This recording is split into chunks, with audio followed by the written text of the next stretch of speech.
Gostaria de saudar a você neste dia com a paz do Senhor Jesus e nós estamos juntos para estudarmos a lição de número 11 desta série de lições da CPAD sobre missões.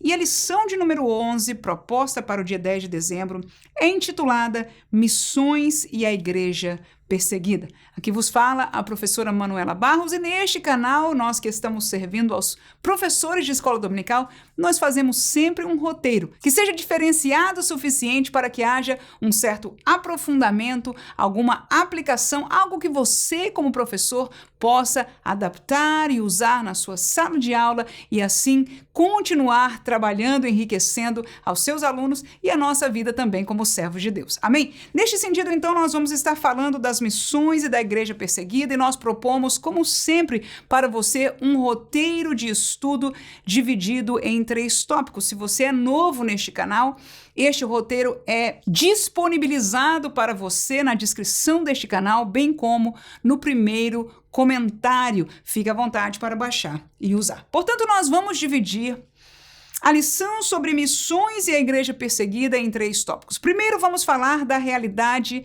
da perseguição no tempo bíblico. Segundo, vamos falar da realidade da perseguição no tempo atual. E por último, como ajudar a igreja perseguida. E nestes 3 tópicos nós estamos caminhando bem páreos com este comentário disposto para nós pela CPAD. Portanto, o primeiro tópico fala da realidade da perseguição no tempo bíblico. Vamos dividi-lo também, como de costume, em 3 subtópicos. Serão eles: a perseguição pelos próprios judeus. Segundo, a perseguição pelos pagãos evangelizados. Terceiro, a perseguição pelos obreiros contaminados. O primeiro tipo de perseguição, o primeiro grupo que perseguiu a Paulo, foram seus próprios irmãos judeus. Lembre-se que apesar de Paulo ser chamado o apóstolo dos gentios, ele não era gentio por natureza, por genealogia. Ele nasceu judeu, ele foi criado judeu, em verdade ele foi um fariseu, ele foi alguém que chegou a um alto grau dentro da religião judaica, a tal ponto que ele era uma liderança de perseguição, nós vamos ler algum versículo aí, contra uma seita ou outras seitas, no caso o cristianismo foi uma delas, não é? E Paulo inclusive foi encontrado na Bíblia Sagrada lutando contra estes crentes. Você sabe, a leitura bíblica em classe fala do exemplo de Estevão e Paulo estava ali naquele momento. Então, o primeiro grupo que nós vamos encontrar deste homem que era judeu, aquela era a sua nação, e como ele diz muitas vezes, ele amava a sua nação. No entanto, aprove a Deus levantar a Paulo por missionário em um grupo de gente diferente. Aleluia! Ele foi chamado, portanto, para as missões transculturais para fora, não só do espaço físico da sua nação, mas para culturas completamente diferentes. E esta realidade para os judeus era muito mais forte do que para nós, porque aos judeus foi dado aquilo que nós hoje temos como o Antigo Testamento, portanto, a revelação do Deus verdadeiro, aleluia, acerca da lei e de todas as coisas que eles assim creem. Mas ele agora conhece a Jesus como o Messias, como o seu Salvador e começa a ser missionário. E nós vamos olhar a perseguição que ele viveu primeiramente pelo seu próprio povo. Atos capítulo 6, versículo 8 a 14, diz assim: Estevão, cheio de fé e de poder, fazia prodígios e grandes sinais entre o povo. E levantaram-se alguns que eram da sinagoga chamada dos libertos e dos sirineus, e a dos alexandrinos e dos que eram da Cilícia e da Ásia, disputavam com Estevão, e não podiam resistir à sabedoria e ao espírito com que falava. Então subornaram uns homens para que dissessem: ouvimos-lhe proferir palavras blasfemas contra Moisés e contra Deus. E excitaram o povo e os anciãos e os escribas, e investindo contra ele, o arrebataram e o levaram ao conselho. E apresentaram falsas testemunhas que diziam: este homem não cessa de proferir palavras blasfemas contra este santo lugar e a lei. Porque nós lhe ouvimos dizer que este Jesus, o Nazareno, há de destruir este lugar e mudar os costumes que Moisés nos deu.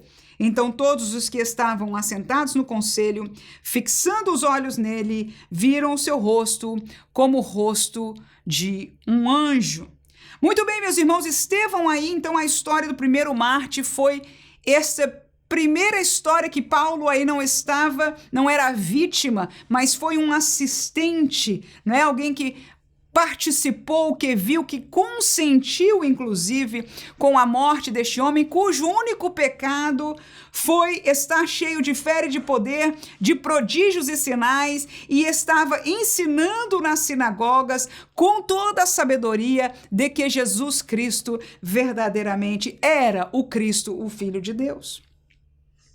Ora, os primeiros que se levantaram contra eles não foram os ímpios, foram o seu próprio povo. E veja que não se levantaram de uma maneira justa, honesta, para conseguir superar, para conseguir ter o que dizer contra este jovem. Eles precisaram mentir, eles precisaram subornar, eles precisaram manipular as suas palavras. E isso para nós era uma grande lição, que quando nós somos igreja, quando nós somos pela verdade, como Estevão era, nós vamos encontrar alguns da nossa nação, e nós vamos aqui falar no contexto da igreja, algumas vezes dentro deste grande complexo chamado igreja evangélica, se levantando, mas você vai ver que contra alguém que está pela verdade, a verdade não vai superar, ou seja, não há uma outra verdade senão a verdade de Deus. Portanto, há uma necessidade de manipulação, de suborno, de mudança de palavras, e eu e você conhecemos bem como isso tem sido feito no meio da igreja. Essa foi a primeira perseguição. Veja ainda Atos capítulo 14, versículo 19, diz o seguinte: sobrevieram, porém, uns judeus de Antioquia e de Icônio, que, tendo convencido a multidão, apedrejaram a Paulo e o arrastaram para fora da cidade, cuidando que estava morto. Então veja que agora aí é com o próprio Paulo, né?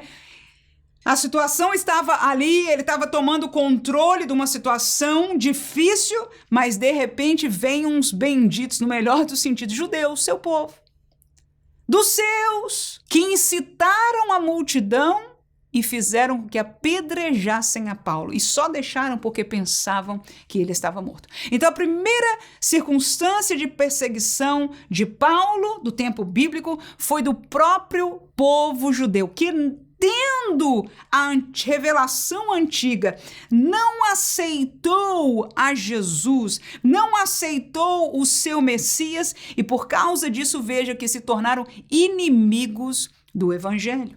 Segundo tipo de perseguição, ou grupo que Paulo foi perseguido, ou os demais irmãos que pregavam a palavra no tempo bíblico, foi os pagãos evangelizados. Vamos continuar neste capítulo 14 de Atos, vamos ler o versículo 2 e o versículo 4. Mas os judeus incrédulos incitaram e irritaram contra os irmãos os ânimos dos gentios. E dividiu-se a multidão da cidade, e uns eram pelos judeus e outros pelos apóstolos. Então veja que aqui foram os gentios mesmo que incitados, que se levantaram fisicamente contra, e toda a multidão, inclusive, da cidade se dividiu. Houve aquela realidade de perseguição na cidade contra Paulo por causa do evangelho que estava sendo pregado. Terceiro tipo ou grupo de perseguição eram pelos obreiros contaminados. Vamos ao texto de Gálatas.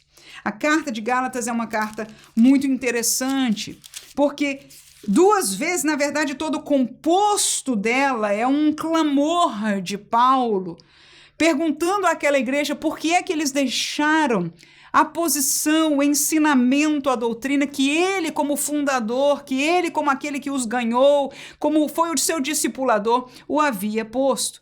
Mas veja no capítulo 1, vamos ler somente o versículo 6, o versículo 7 e o versículo 11, o texto diz o seguinte: maravilho-me que tão depressa passasseis daquele que vos chamou à graça de Cristo para outro evangelho, o qual não é outro, mas há alguns que vos inquietam e querem transtornar o evangelho de Cristo. Mas faço-vos saber, irmãos, que o evangelho que por mim foi anunciado não é segundo homens. Então a gente não vai tomar muito tempo lendo todo este contexto riquíssimo para o entendimento desta perseguição a nível dos Gálatas, mas o que aconteceu aí Paulo diz o seguinte: primeiro ele estava com a mão na cabeça, se eu pudesse dizer. Ele diz: maravilha-me que tão depressa.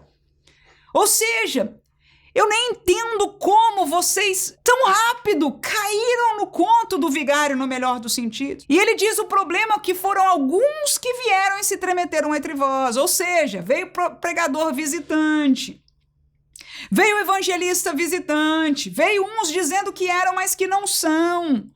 E começaram a disseminar coisa entre vocês, e de repente eu estou vendo que vocês se apartaram do evangelho que vos foi ensinado, o qual mudou as vossas vidas, transformou as vossas vidas.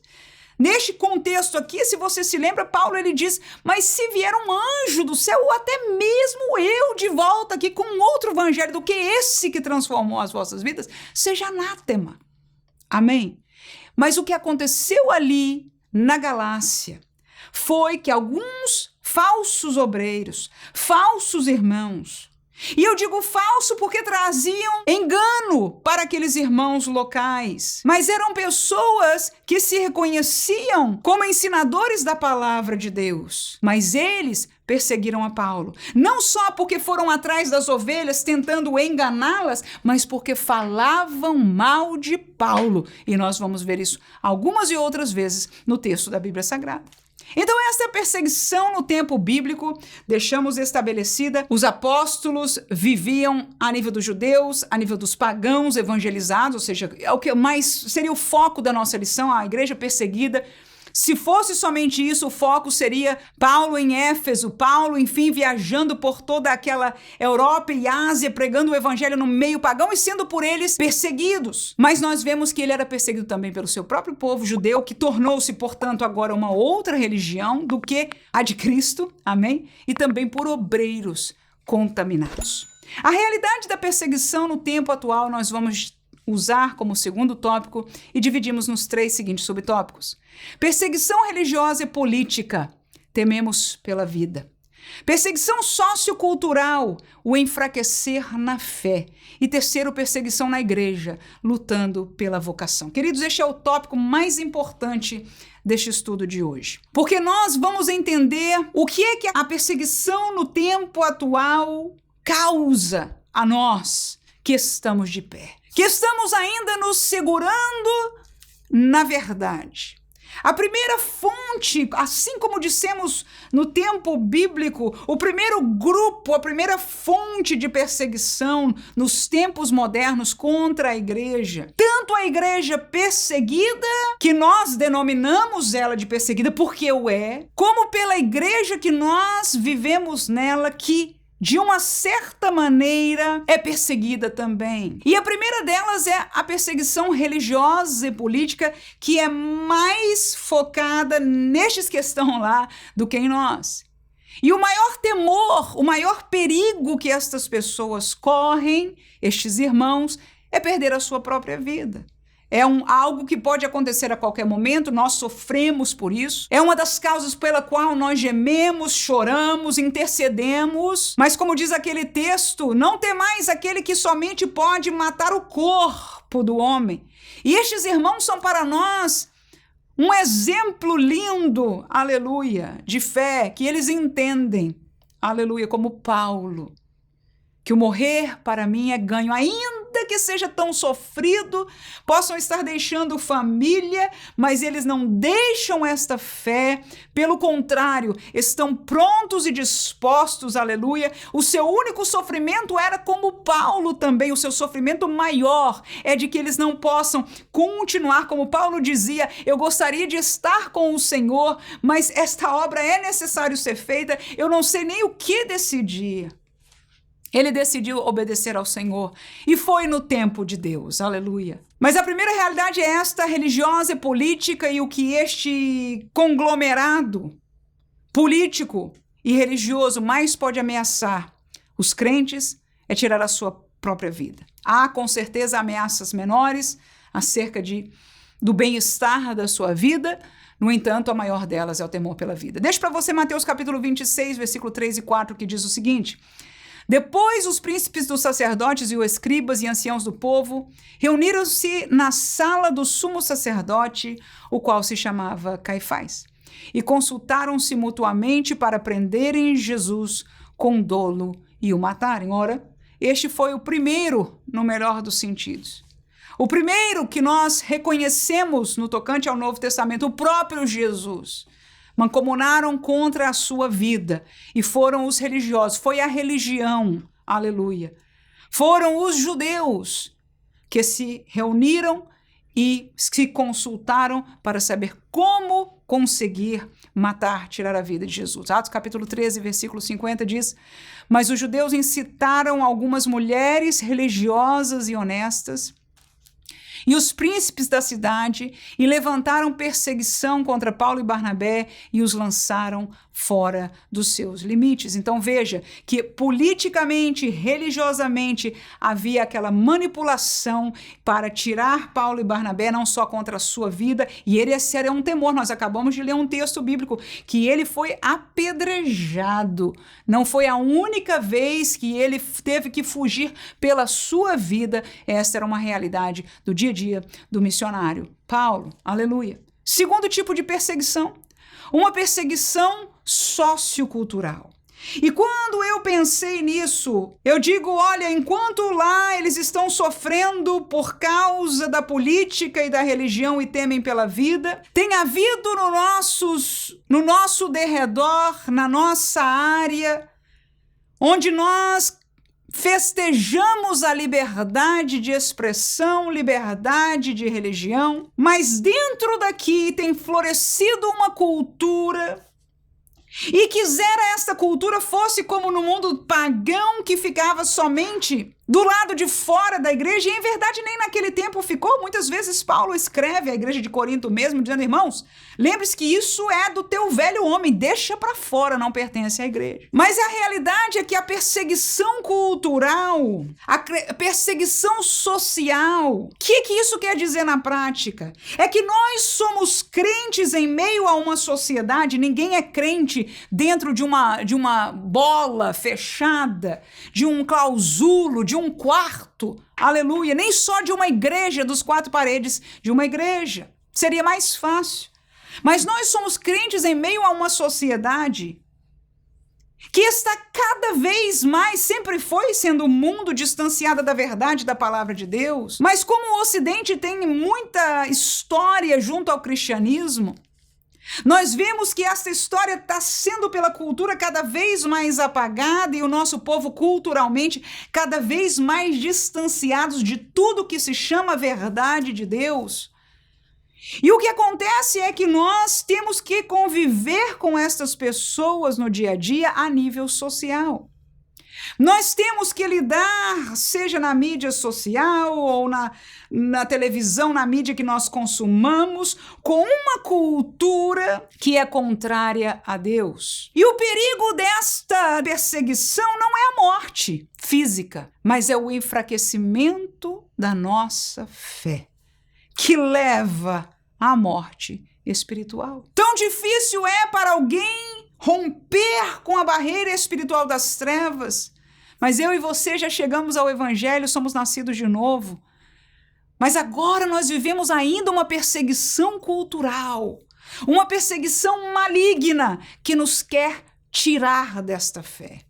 E se não conseguir completamente nos tirar de visitar uma igreja, mas enfraquecer-nos de tal maneira que nós já não buscamos o batismo no Espírito Santo, que nós já não queremos e não temos mais força nem autoridade para evangelizar, para falar a verdade, para pregar a verdade, nem mesmo para ser esteticamente um espelho da verdade bíblica.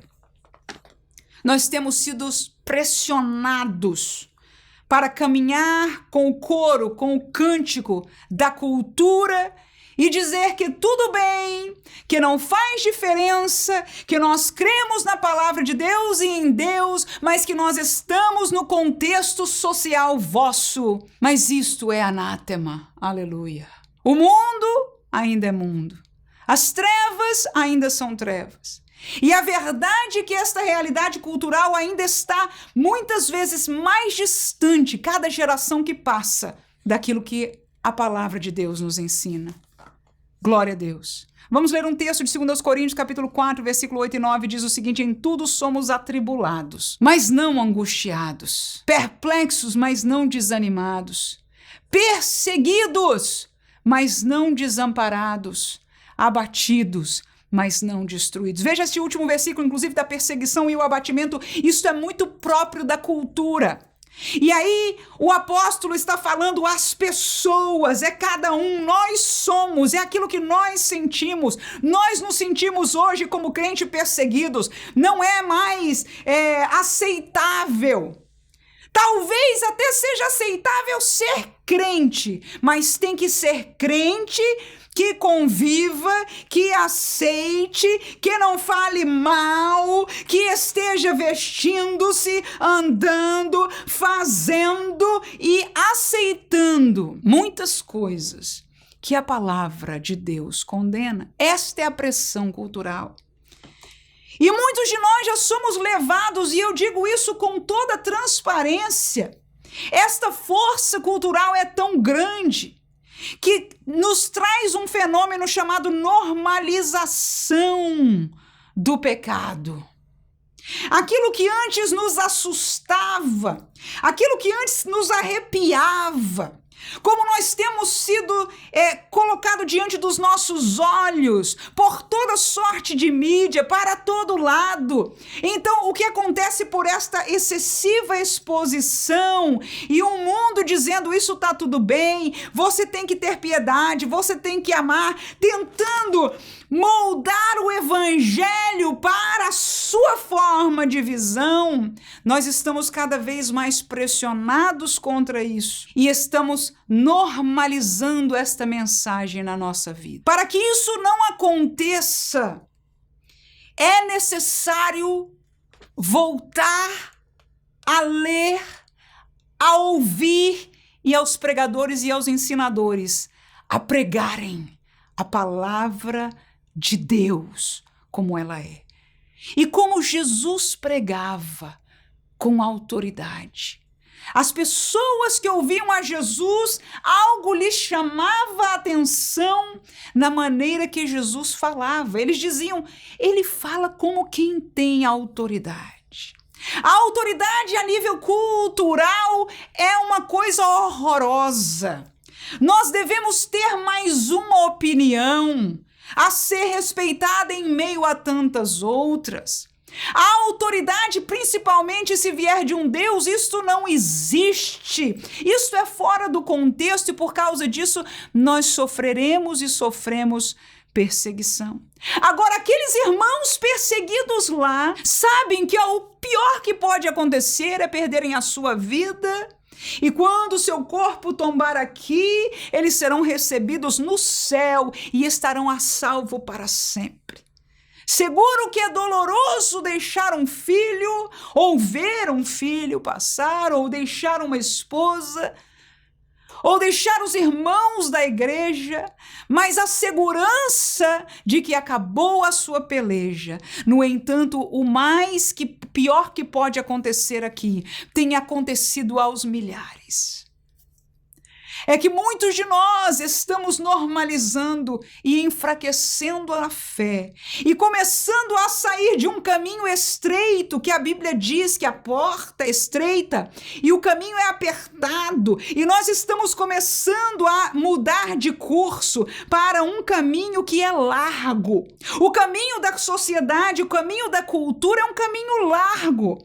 Na Bíblia Sagrada isso é conhecido como mundanismo. Quando nós aceitamos toda esta realidade cultural. A cultura não é a Bíblia, não é a palavra de Deus, não é o projeto de Deus para nós, e nós não vamos aceitar. Por quê? Não é por nada, não é que a nossa carne não queira, pelo contrário. Quem não quer não sofrer perseguição, não ser abatido, aleluia, eu não gosto. Qualquer crítica contra mim, contra o que eu fale, qualquer olho diferente, eu sinto cada um deles. Mas depois destes ataques, cuja palavra de Deus diz, nós temos que permanecer com o escudo da fé. Aleluia. Fé em quê, irmãos? Fé de que nós estamos lutando pelo céu, fé de que o caminho estreito é o caminho de Deus, fé de que o Senhor está por nós, aleluia, e contrário ao mundo, fé de que esta palavra está dizendo a verdade, que o espírito das trevas é que está movendo a cultura deste mundo. E irmãos, é tão gritante do lado de fora, que alguém que viveu na geração anterior, quando olha para a realidade do mundo, descrê no que os seus olhos estão vendo. E nós estamos permeabilizando com tudo isso e enfraquecendo a nossa fé. Mas para aqueles que se levantam, aleluia, que entendem que há uma perseguição sociocultural, que querem enfraquecer da fé, é necessário levantar o escudo da fé, e a palavra que nos diz, nós somos perseguidos, é verdade, mas não desamparados, aleluia. No meio desta luta, que diz para você, você tem que parecer, porque como é que você vai ficar diferente? Você tem que lutar por essa mesma causa, não é uma causa justa, não é, enfim, porque você também é mulher, porque você é isso, darará. Se eu me levantar pela verdade de Deus, pelo lado de Deus, o Deus que me amou e me salvou, eu posso ser perseguida, como diz Paulo, mas não desamparada. Sabe que Paulo uma vez disse isso? No finzinho de uma carta ele disse, olha irmãos, Demas me desamparou, amando mais o presente século. E eu fui a juízo, muitas vezes sozinho, não tinha ninguém comigo, quando eu tinha que me defender contra aqueles homens, contra o sistema. Mas o Senhor nunca me desamparou. Aleluias. Este texto que você está lendo de Coríntios, ele falou muito antes. E Deus deu uma prova vívida na sua vida, já no final do seu ministério. E provou e tem provado para nós, se nós nos levantarmos pela verdade. Tome coragem, irmão. Não é fácil. Agora, esta vertente, esta perseguição é uma realidade. Agora, o que eles querem é enfraquecer, é tirar a nossa fé. A nossa fé é o que mais precioso nós temos. Este espírito maligno, as hostes espirituais da maldade, estão tentando nos enganar como enganaram a Eva. Disseram, olhe, aquele fruto vai te dar sabedoria, você vai entender mais, você vai saber dos mistérios. Eu não preciso saber nenhum mistério para além daquilo que Deus me quis revelar. Aleluias! Porque provavelmente vai ser mentira. Este caminho de ouro, de rua de ouro que está me prometendo, provavelmente tem o preço da minha alma. E eu já tenho uma rua de ouro verdadeira esperando por mim no céu. Aleluias! Mas a perseguição cultural é uma realidade. Deixou ainda 2 Coríntios capítulo 12, versículo 15, que diz, Paulo, eu de muito boa vontade gastarei e me deixarei gastar pelas vossas almas, ainda que amando-vos cada vez mais, seja menos amado. Este versículo eu deixei aí, porque fala da realidade emocional nossa. Crente, fiel, verdadeiro, pentecostal, que ama Jesus, tem coração, irmão. Não é que nós não entendemos os problemas das pessoas, os sentimentos das pessoas. O problema é que a solução que o mundo oferece para eles não resolve o problema deles. E Paulo aí mostra que sente isso, que cada vez amando mais, mas o amor lhe faz disciplinar, discipular, falar a verdade à igreja. E ele diz, eu me gasto de boa vontade, mas às vezes eu olho para vocês e eu me sinto cada vez menos amado, aleluia. E esta é uma realidade que nós vamos sentindo da cultura, vamos sendo deixados de lado, vistos diferentes. No entanto, irmãos, eu pergunto, Pedro, uma certa vez, falou para aqueles homens: eu não posso, mais vale obedecer a Deus do que aos homens. Eu prefiro o amor de Deus do que dos homens, porque eu vou te dizer uma coisa, na verdade este amor não é o verdadeiro, de Deus o é, porque na hora que o evangelho chegar nestas vidas, que hoje nos estão deixando de nos amar, se um dia o Senhor lhe abrir o entendimento, se um dia estas pessoas se arrependerem do mal e a luz de Deus entrar no seu coração, você sabe disso, com certeza eles agradecerão, aleluia, eles chorarão diante do Senhor, obrigado, porque os meus olhos foram abertos, porque isso passou comigo e com você, para a glória do nome de Jesus. Então nós é que amamos. Quem ama oferece a verdade, quem ama oferece o bom para eles no futuro. Hoje a carne quer isso, mas amanhã a eternidade é muito mais longa do que 10, 20, 30, 40 anos de vida que alguém possa gozar neste mundo. Aleluia. Então essa é a realidade sociocultural e esta perseguição nos quer enfraquecer na fé. E hoje nós temos igrejas lotadas de adoradores, lotadas de pessoas que digam eu sou da fé. Mas eu me pergunto, aonde está, aleluia, a realidade da obediência, da fidelidade, de conhecer ao Deus, ao Jesus desta palavra? A cultura enfraqueceu, roubou, nos faz ver com outras óticas. Muitos púlpitos já pregam um Jesus diferente do Jesus da Bíblia, mas eu agradeço a Deus, porque eu e você ainda estamos aqui, indo atrás da palavra, para aprender dele, rogando ao Espírito Santo que nos dê discernimento, para que a nossa fé, como Paulo disse, eu acabei a carreira, mas eu guardei a fé, aleluias. Eu estou firme, eu estou de pé. E ele fala várias vezes a várias igrejas: irmãos, cuidado para vocês não serem levados por ventos, não serem enganados, porque tem perigo nisso, irmã? Claro que tem.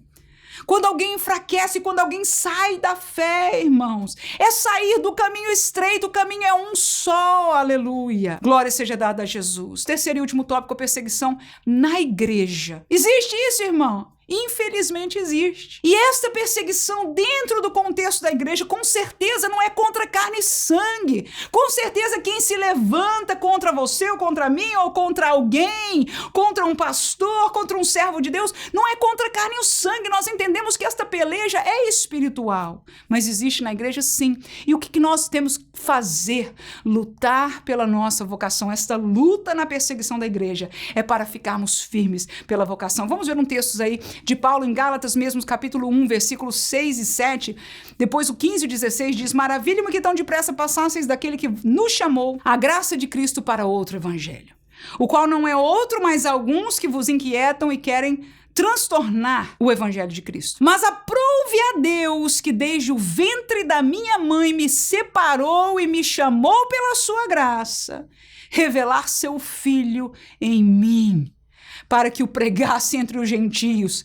Não consultei carne nem sangue, aleluia. Este texto está em meio a uma grande série de palavras e explicação de Paulo, mas eu quero deixar só isso aí para entender. Você já sentiu comigo o sentimento que Paulo vai caminhar? Ele está defendendo a sua vocação, ele está usando o escudo da fé. Eu sei em quem tenho crido, eu sei quem me chamou, eu me lembro como foi o dia que Ananias chegou naquela casa e falou comigo, eu me lembro ainda que eu estava cego, eu me lembro ainda de cada palavra, aleluia. Paulo falava de Timóteo: Timóteo, lembra-se ainda, meu filho, das palavras que te ensinaram tua mãe. Lembre-se do dia que você foi consagrado pela imposição das mãos do ministério. E foi lembrando para o quê? Para subir este escudo da fé, que quem nos chamou, aleluia. De quem estar por esta palavra, pela verdade, pelo evangelho, que é um caminho de perseguição, sim. Ninguém deixará de ser perseguido. Se nós não queremos ser perseguidos, se nós não queremos ser vistos como quem está de fora, nós vamos estar fora. Mas somos igreja, eclesia, chamados, aleluia, para esta comunidade da fé, para os salvos em Cristo Jesus. Para os santos, santidade fala de separação.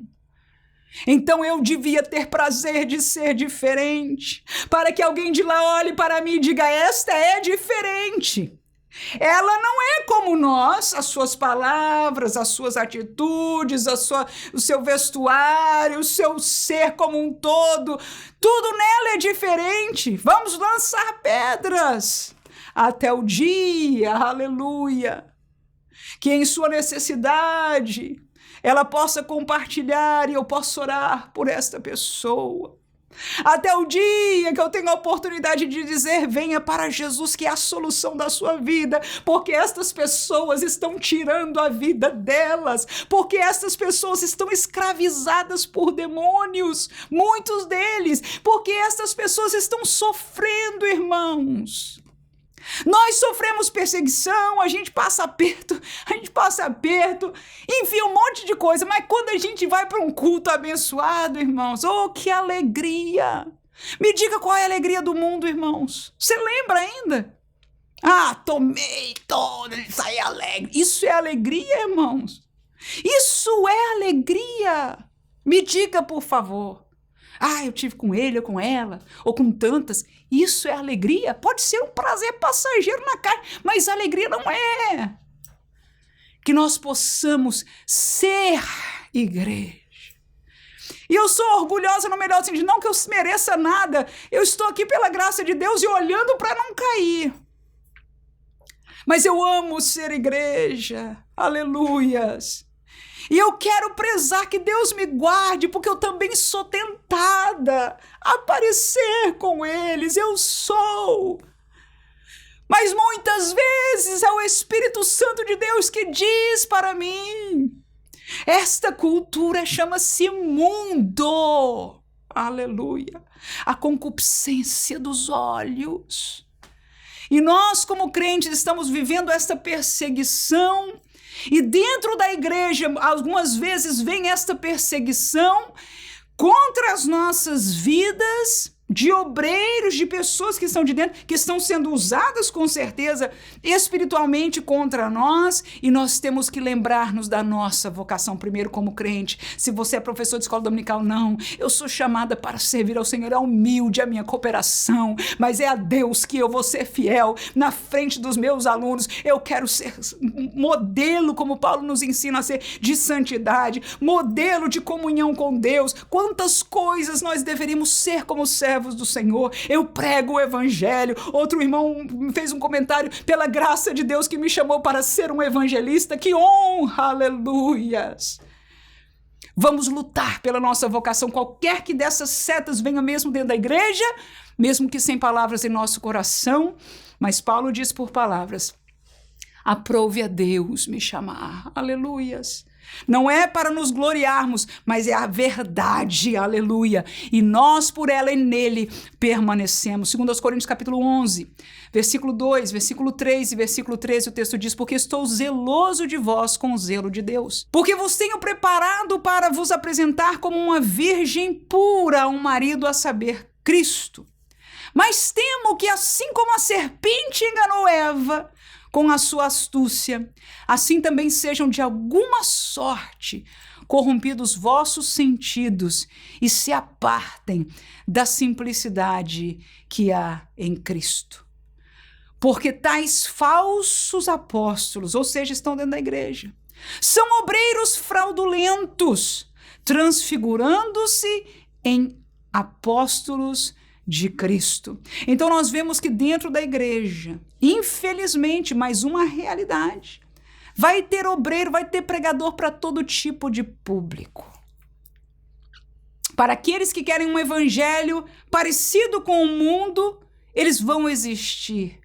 Mas Paulo diz: eu temo muito que vocês sejam enganados pela mesma voz da serpente, que oferece um fruto bonito, um fruto que dá conhecimento, um fruto que dá riqueza, um fruto que dá isso. Olho, olho, olho. É lindo, olho. Mas Deus disse: não coma. E o mesmo que enganou a Eva continua até hoje tentando tirar de nós a nossa vocação, o nosso lugar, aleluia, a nossa salvação, glória a Deus, e nós precisamos lutar. São obreiros fraudulentos, mas que não seja tirada de nós a simplicidade que há em Cristo Jesus.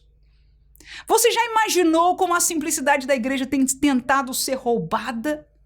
Que nós mesmo, como professores, já não queremos ser simples, não queremos mais um evangelho simples, nós queremos um evangelho teológico. Mas estamos se fazendo assim, saindo da simplicidade que há em Cristo Jesus. Que Deus nos guarde. Não há problema em conhecer. Paulo conhecia demais. E em verdade, algumas vezes ele falava e olhava para todo o conhecimento religioso, escriturístico, não é a palavra viva e eficaz, mas toda a sua formação, e ele diz, eu coloco tudo isso para mim, é esterco, porque o importante, aleluia, é a palavra viva, é a obra que Deus fez na minha vida, que reflete a vida desta palavra em nós, aleluia, não é a letra, glória seja dada ao nome de Jesus.